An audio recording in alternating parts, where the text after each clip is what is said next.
4장 1절에서 3절 제가 읽어드리겠습니다. 그러므로 주 안에서 갇힌 내가 너희를 권하노니 너희가 부르심을 받은 일에 합당하게 행하여 모든 겸손과 온유로 하고 오래 참음으로 사랑 가운데서 서로 용납하고 평안에 맺는 줄로 성령이 하나 되게 하신 것을 힘써 지키라. 아멘. 네, 여기까지 하겠습니다. 네, 오늘 야외에 나와서 이렇게 예배드리니까 너무 좋고 또 하나님께서 이렇게 좋은 날씨를 주셨습니다. 요즘 쌀쌀해가지고 좀 약간 염려도 했는데 이제 그늘에 있으니까 너무 좋은 것 같아요. 이제 우리가 바깥에서 예배드리면 우리가 시간에 구애받지 않으니까 너무 좋은 것 같아요. 그런 거. 저희가 이제 11월 달이면 3주면은 저희가 이제 6주년이 됩니다. 벌써 교회가 설립한 지. 우리 세월이 참 빠르다는 생각을 합니다. 저희 교회 그 창립 예배 때 우리 최찬영 선교사님께서 말씀을 전해 주셨던 것이 기억이 나는데요. 그게 벌써 5년 지나서 6년째가 돼가는데 지금 현재 최찬영 선교사님은 주님과 함께 낙원에 계십니다. 소천하셔서 그동안 우리 그 시간 동안에 우리 교회가 힘든 코로나의 그 기간도 우리가 잘 견뎌냈고 또 나름대로 지금까지 선교적인 사명들을 작은 것이지만 잘 감당해내고 있습니다. 저도 개인적으로 초심을 잃지 않고 우리 교회가 처음 시작했던 그때를 생각하면서 변함없는 모습으로 계속 교회를 섬겨 나아가야 되겠다는 생각을 갖고 있습니다. 제가 처음 교회를 시작할 때 강조했던 부분이 이제 에베소서를 중심으로 제가 말씀드렸는데 그리스도 안에서의 교회가 하나 되는 것입니다. 이게 제일 중요한 거기 때문에 그래서 오늘도 이 에베소서를 말씀을 준비하면서 성령 안에서 성령의 능력으로 우리가 하나가 되는 교회 이런 말씀을 오늘 성경을 중심으로 은혜를 나누려고 합니다. 지난주에 제가 사도행전에서 에베소 장로를 밀레도에 사도 바울이 초청해서 거기서 사도 바울이 전했던 복음에 대해서 말씀을 전해드렸는데요. 사도 바울이 그때 우리 지난주에 말씀에서도 느낄 수 있었던 것처럼 정말 에베소 교회를 많이 사랑했던 것 같아요.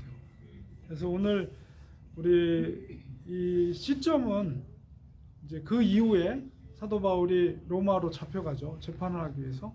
거기 로마에 머무르고 있을 때 에베소 교회에 보낸 편지가 에베소서입니다.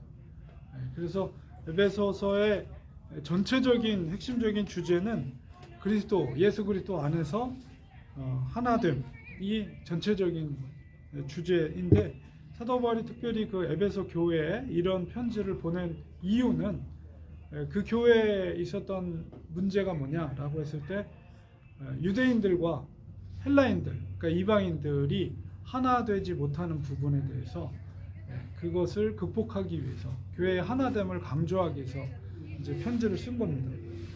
특별히 에베소서 2장 15절 말씀, 14절에서 16절 말씀 굉장히 중요한데요. 거기에 이제 새로운 한 사람이라는 말을 사도 바울이 해요. 그래서 에베소 2장 14절에서 16절 보면 여기서 그는 예수님을 말하죠. 우리의 화평이신지라 둘로 하나를 만드사 원수된 것 곧 중간에 막힌 담을 자기 육체로 허시고 법조문으로 된 계명의 율법을 폐하셨으니 이는 이 둘로 자기 안에서 새 사람을 지어서 화평하게 하시고 또 십자가로 이 둘을 한 몸으로 하나님과 화목하게 하려 하십니다. 여기서 우리는 이제 죄인인 우리를 이제 변화시켜서 하나님과 하나가 되는 이제 우리가 보통 이렇게 해석을 하죠. 그러나 이제 1차적으로 에베소 교회 성도들의 문제는 유대인들과 헬라인들, 이방인들이죠. 유대인들은 이방인들 정말 싫어하잖아요. 그렇기 때문에 이방인들과 유대인들이 어떻게 하나가 될 수 있을까라고 했을 때 예수님의 화평의 역할, 그것을 강조하면서 하신 말씀. 그러니까 새로운 한 사람이 되었다. 그리스도 안에서 예수님의 화평하심을 통해서 우리가 하나가 되었다. 이런 강조점을 바울이 하고 있습니다. 사도 바울은 또한 에베소에서 교회를 뭐라고 말하냐면 그리스도의 몸이다 이렇게 말하고 있어요. 그리고 예수님은 그 교회의 머리가 된다 이렇게 말하고 있죠. 그렇게 성령의 능력으로 교회, 몸된 교회와 머리, 그리스도는 하나가 될 수가 있습니다. 머리와 몸이 하나가 될 때 그 사람이 온전하죠. 몸과 머리가 떨어져 있으면 어떻게 온전하다고 볼 수가 없죠. 그래서 우리 교회가 그리스도의 몸이라면 머리 대신 그리스도와 하나가 될 때 온전한 몸을 이루고 그 온전한 몸을 이룬 사람이 하나님의 온전한 뜻을 이룰 수가 있는 것입니다. 이 원리는 모든 교회 역사를 초월해서 이 시대에도 동일하게 적용되는 말씀입니다. 그렇기 때문에 우리 렌초아니 교회 머리는 오직 예수 그리스도 그분입니다. 그리고 우리는 주님의 몸입니다. 우리 교회 머리가 예수님이 되신다는 것은 바로 예수님의 뜻대로 몸된 교회가 움직인다는 거예요. 우리는 절대적으로 주님의 뜻에 따르는 교회가 되어야 합니다. 또한 우리가 교회가 주님의 몸이라면 그 몸에는 여러 지체들이 있어요. 그 지체들은 각각 맡겨진 역할들이 있죠. 손으로서 역할, 발로서 역할, 입으로서 역할. 그 지체들은 어느 하나 중요하지 않은 것이 없어요. 그렇기 때문에 우리는 서로를 존중해 줘야 됩니다. 내가 높다, 내가 더 중요하다 이렇게 자랑할 수 없어요. 각각 지체가 그 역할을 온전히 할 때 그 몸이 건강할 수가 있습니다. 유기적인 몸이기 때문에 어느 하나 소중하지 않는 지체가 없어요. 몸단 교회가 온전히 그래서 하나가 될 때 머리 대신 주님의 뜻을 이룰 수가 있는 거죠. 우리는 성령의 능력으로 하나가 되어야 합니다. 화평을 이루어야 합니다. 교회의 하나됨을 위해서 우리가 힘써 기도해야 돼요. 우리가 주님의 몸입니다. 우리가 하나가 되게 하시고 우리 각각의 지체를 사랑하고 존중하게 하시고 유기적으로 한 몸을 이루게 하소서. 계속해서 우리는 이런 기도를 드려야 돼요. 하나님의 뜻입니다. 오늘 말씀 속에 사도 바울은 교회의 이 하나됨에 대해서 구체적으로 그 방법을 전해주고 있어요. 4장 1절에 보면 첫 번째는 뭐냐? 부르심에 대한 소명의식을 가지라는 거예요. 주 안에서 갇힌 내가 너희를 권하노니. 지금 이제 감옥에 갇혀있기 때문에 로마에 물론 가택연금식으로 갇혀있지만 너희가 부르심을 받은 일에 합당하게 행하라. 먼저 이렇게 말하고 있어요. 이 부르심이라는 것은 주님의 콜링이죠. 주님이 부르신 거예요, 우리를. 주님의 제자들을 주님께서 어떻게 하셨습니까? 찾아가서 불렀어요. 베드로야, 야고보야, 마태야, 먼저 부르셨죠, 주님이. 그런 것처럼 주님이 우리를 부르셨어요. 주님께서 왜 우리를 부르셨습니까? 우리가 하나님 나라의 온전한 백성이 되고 또 하나님의 뜻을 온전히 이루기를 원하시기 때문에 우리를 부르신 거예요. 그 일을 하라고. 그 분명한 하나님의 부르심, 소명의식을 우리는 가져야 돼요. 그럴 때 교회가 하나가 될 수 있다라고 사도 바울이 말하고 있습니다.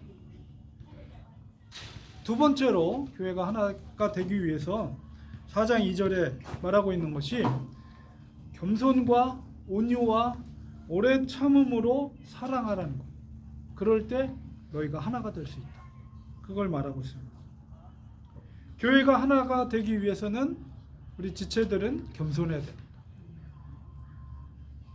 그 당시에 유대인들은 어떤 교만한 마음이 어떤 거예요? 선민의식이죠. 우리는 아브라함의 후손이야. 우리는 선민이야. 하나님의 택한 백성들이야. 이런 우월감, 그런 것들을 내려놓으라는 거예요. 바울이 말하는 거. 반대로 헬라인들이 갖고 있던 어떤 그런 기득권은 뭡니까? 로마의 정치적인 기득권.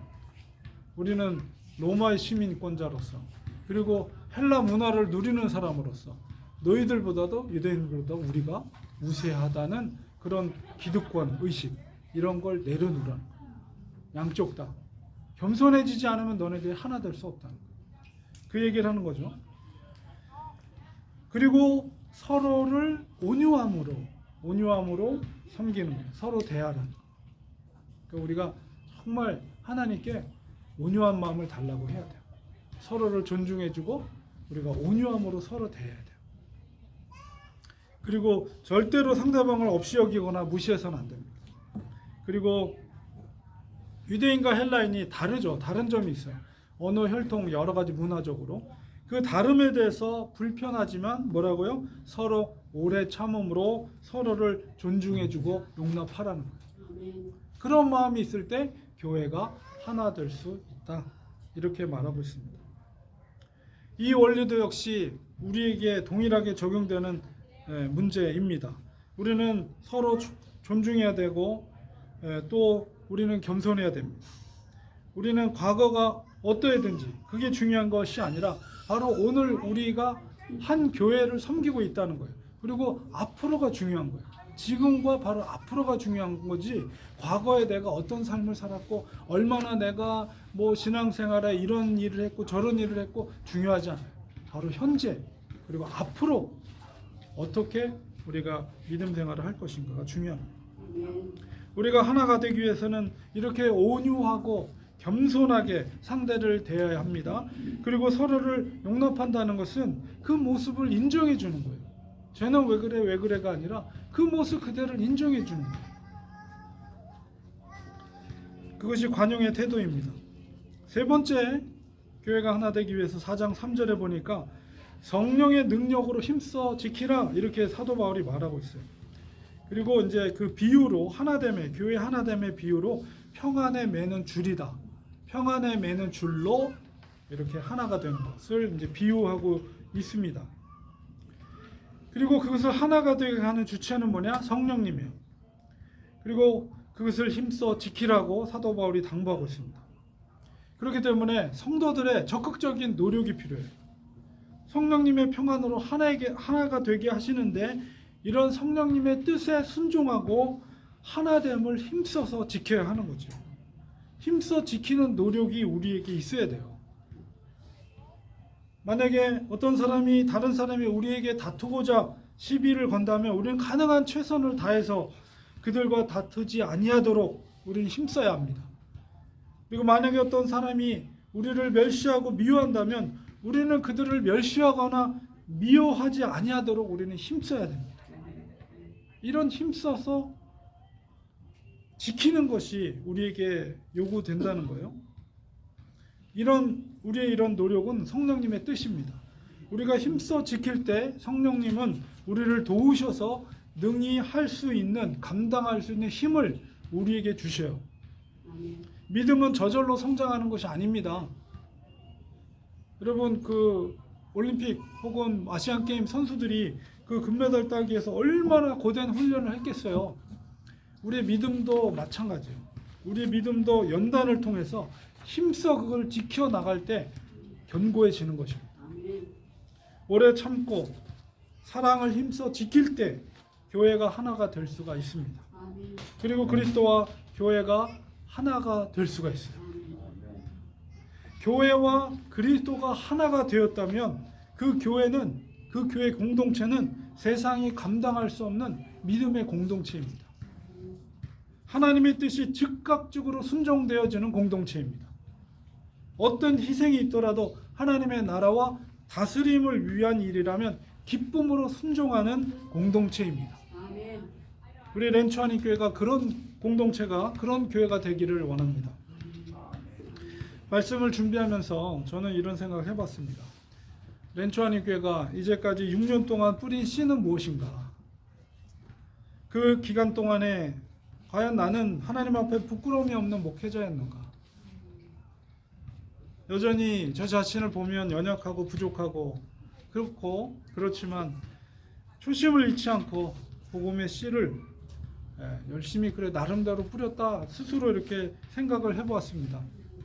여전히 저는 하나님께 긍휼히 여겨달라는 기도를 드립니다.